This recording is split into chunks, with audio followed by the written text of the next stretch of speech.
What is spiritual awakening? So really, spiritual awakening is about coming back to yourself. It's about coming home. That's what it's all about. It's about really getting to the truth of who you are. And really, it's about taking the mask off. So often in life we put on a mask, a persona, and it's the way of keeping us safe.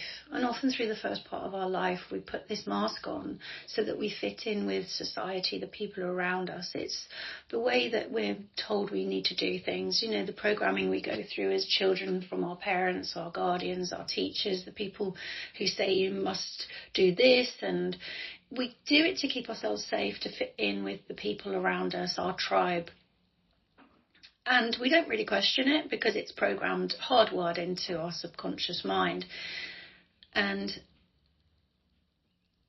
really, a spiritual awakening is when we have this epiphany of like, whoa, I've been doing it this way. And actually, is that the right way for me? Is this the best way for me? Is this authentic for me? Does this feel good inside? And when you wake up, it's questioning all of those things.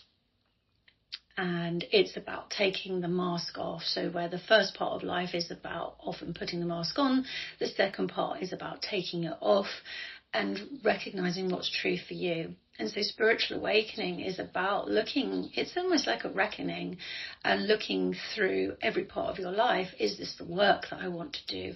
Are these the friends I want to have? Are these relationships good for me or bad for me?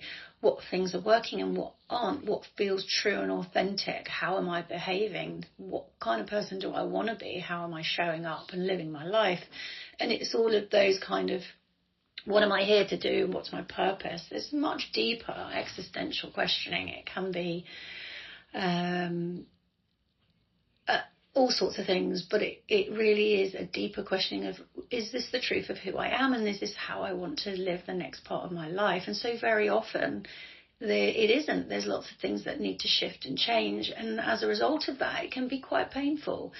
But what is beautiful about it is that you shed a skin, and you shed the things that are no longer right, or perhaps were never right for you, but you have this shift, this awareness, this consciousness that actually you need to change things.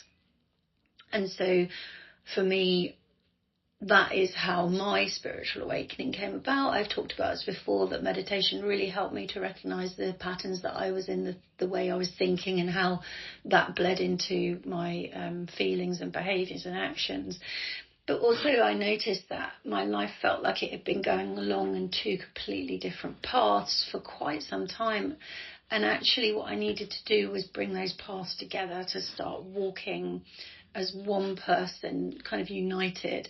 And this goes back a long way. These paths, I could definitely see the split, perhaps as a teen, that, you know, you feel like you need to be doing the right thing and therefore, you know, keeping everybody happy.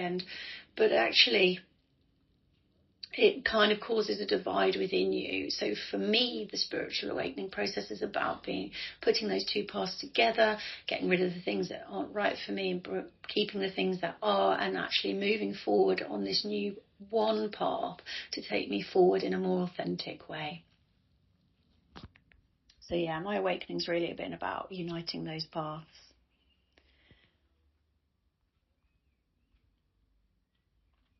So a spiritual awakening really is about expanding your consciousness, noticing these things, recognizing these things, but also coming home to the truth of who you are and walking that path of who you want to be and who you really are at the core.